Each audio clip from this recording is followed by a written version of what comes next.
Hey, what is up, mortals? It is Melissa here with a new video for you. In this video, we'll dive into part 2 of the Yusuke Urameshi deep dive from the Yu Yu Hakusho anime. I just wanted to greet you guys by saying, just sit back and relax. You're in for a treat. So let's get started. Case 5, The Dark Tournament. After his last mission, Yusuke and Keiko were on a date when they see a building had been damaged and went to check out what happened. At the building, Yusuke is confronted by the younger Toguro brother and informed that their victory against him and his brother was staged and merely a way for Toguro to gauge the strength of Yusuke and Kuwabara. Toguro tells Yusuke that he has 2 months to prepare for the tournament, or else Toguro will kill everyone Yusuke knows. Feeling outmatched by the brute strength of Toguro, Yusuke goes and trains at Genkai's compound for the interim time. After training Team Urameshi, Yusuke, Kuwabara, Hiei, Kurama, and a mysterious masked fighter make their way to Hanging Neck Island as the special guests of the tournament. The first round sees Team Urameshi against Team Rokoyukai. In this round, Yusuke takes on the team captain named Chu, who is a drunken fighter. Yusuke manages to eke out a victory only after using his spirit energy and taking Chu on in what he called a knife-edge deathmatch. Yusuke beats Chu using a well-placed headbutt.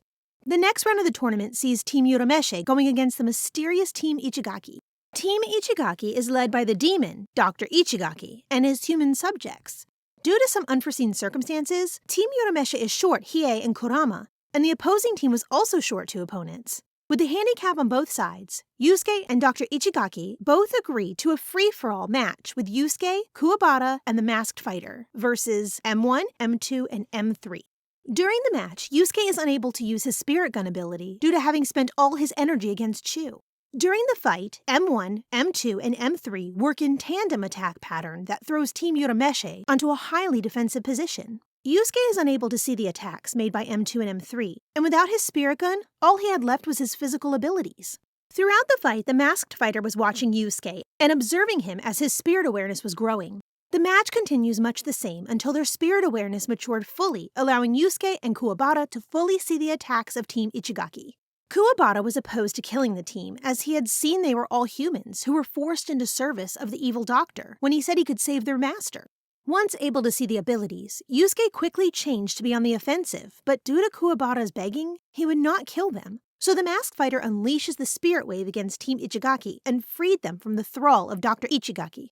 With his fighters no longer on his side, Dr. Ichigaki takes a steroid of his own development and attacks Yusuke and Kuwabara, but quickly died against Team Urameshi. The next round started immediately after the fight against Dr. Ichigaki. The components were the demonic ninja team, Team Mashatsukai, where Jin and Yusuke set the terms of battle as a one-on-one fight until all members were defeated. Due to meddling of the Black Club members, Hiei and the masked fighter were deemed too injured to fight and had to report to a medical tent where they were held inside a barrier by a demoness named Ruka, leaving Team Urameshi only with Yusuke, Kurama, and a badly injured Kuwabara. With this revelation, Jin said he was going to sit out of the fight until he was needed, as he disliked how Team Urameshi was handicapped. Yusuke fought the 4th round against Bakken. After a very quick match, where he dispatched Bakken with little issue, Jin decided it was his turn to fight. Feeling a kinship to Yusuke, Jin wanted the chance to fight against him. Yusuke was quickly shown he was on the defense the entire time, as Jin is a wind demon and can fly.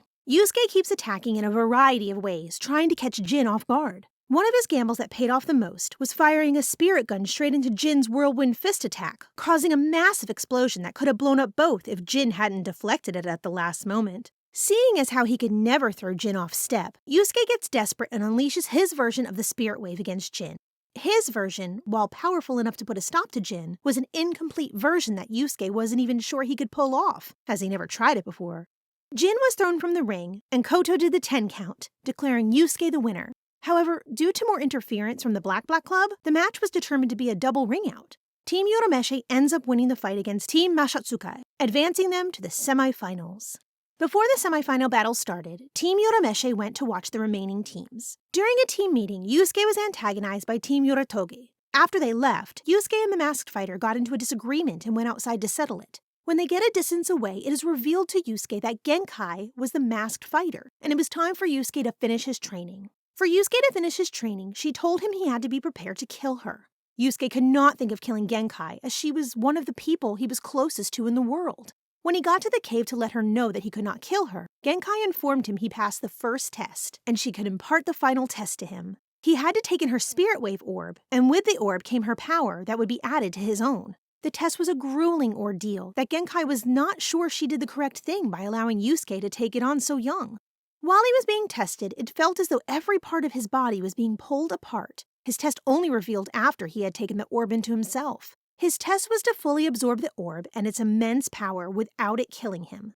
As she listens to Yusuke writher on the floor and scream in pain, Genkai thinks back on if she did the right thing. Determined to save Yusuke's life, she tries to take the orb back from him, but Yusuke refused to give it back. He spends the next day in immense pain, struggling to contain the power. After a long while, Yusuke's spirit beast, Pusuke in the Japanese version, flew into the cave and brought Yusuke water when he was too weak to get it himself. A violent storm outside the cave caused rocks to fall and threatened not only Yusuke, but Pu as well. And seeing his spirit beast in trouble, Yusuke finds an immense reserve of strength, grabbing Pu and walking out of the cave with no regard to finishing the test, not even realizing at first that he finished his test and absorbed the spirit wave orb into himself. Exhausted from his ordeal, Yusuke asks Genkai to watch after Pu before passing out resting after his incredible ordeal and before his match in the final round. In the final round of the tournament, Yusuke fights in the penultimate match against the younger Toguro. In this fight, Toguro uses 100% of his power against Yusuke. During their fight, Yusuke harbors immense hatred for the demon before him since he killed Genkai before the finals. Togoro's goal in the fight was to push Yusuke to the peak of his power, allowing him to kill Toguro while he was using 100% of his strength. Being the winner of the Dark Tournament, Team Urameshi was given a wish that would be fulfilled no matter what was asked. Yusuke's only wish was for Genkai to be revived, which was granted to him by Koenma. With Genkai brought back and Team Toguro dead, Yusuke and team head back home, closing the book on the Dark Tournament. This video is sponsored by Skillshare. With the services Skillshare provides, you can get access to many in-depth tutorial videos on basically anything you want to learn. Each class that they have is bound to help you with your creative endeavors. Do you want to learn how to make videos like this one? Do you want to learn how to write scripts or edit audio? Skillshare has you covered. And with our link, you can have a 14-day free trial. So what are you waiting for? Click the link now and get 14 days worth of classes free. Link in the description below. Case 6, Chapter Black. After the Dark Tournament, Yusuke goes back to school where he meets 3 humans: Asato Kiro, Yu Kaito, and Mitsunari Yanagasawa. Yusuke challenges them, and after a short match, Asato Kiro uses his psychic abilities and paralyzes Yusuke by stepping on his shadow. The 3 boys then kidnap Yusuke and hold him hostage, demanding that Kuwabara, Hiei, and Kurama come rescue him at their hideout. The 3 friends chased after Yusuke, making it past the first psychic, meaning Yusuke must face off against the next one. With the friends separated, Mitsunari Yanagasawa takes the place of one of them with his psychic powers, taking on the appearance, spirit power, and all mannerisms of the copied person. The mission was simple. Yusuke had to attack one of his friends. He had to use his intuition to determine who was taken over, and finally, Yusuke chooses to attack Kuwabara, revealing that he was in fact Yanagasawa. After passing the test, the mater of the 3 psychics comes to meet the team, and they find out that Genkai was the master of the 3 humans, and their burgeoning psychic powers was because someone was digging a tunnel into the demon world. And this was causing a massive flood of power to come into the human world, and anyone with some latent powers were starting to awaken. After Yusuke and team learn about the emerging psychics, they learn also that someone is carving a hole from the human world into the demon world. At the current rate of expansion, they have 3 weeks before the hole will be large enough for the B-class demons to break through, and only a matter of time before the Kekai barrier is destroyed by a psychic, allowing all demons, no matter their strength, to run rampant across the world. Yusuke and team go on an all-out hunt for who is responsible, and after a short while they meet another psychic in a bar. The psychic, Shigeru Murata, is a mind reader and a boxer. He challenges Yusuke, who manages to pull out a win by holding a single thought in his head and never wavering from that plan. After Yusuke pummels him, he agrees to help Yusuke and sits in a crowded portion of Mushiori City, listening to the thoughts of everyone when he suddenly hears a very dark, sinister mind that can only belong to Shinobu Sensui, ex-spirit detective of Earth and leader of the Sensui 7. Moments after relaying this information to Yusuke and team, Murata is struck down by a pencil eraser thrown by another psychic codenamed Sniper.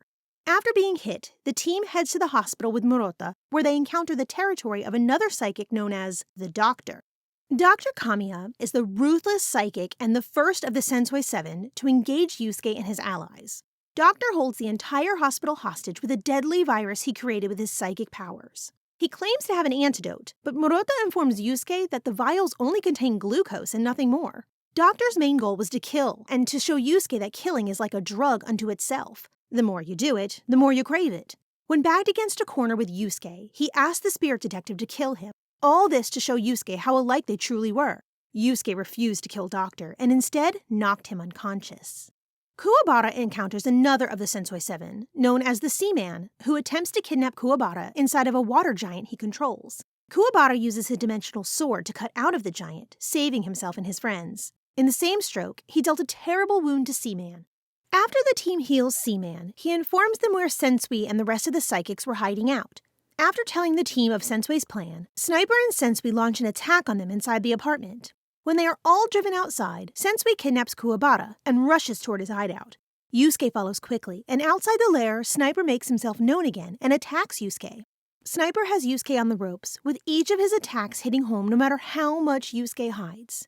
Hiei comes to the rescue of Yusuke by seeming to kill Sniper, telling Yusuke that he should be prepared to kill, or else he may die before he can complete his mission.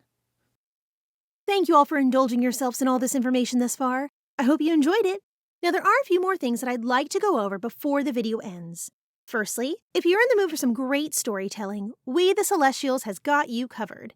Our We the Celestials, My Hero Academia, and Naruto What If channels retell the story of their namesake anime with a twist.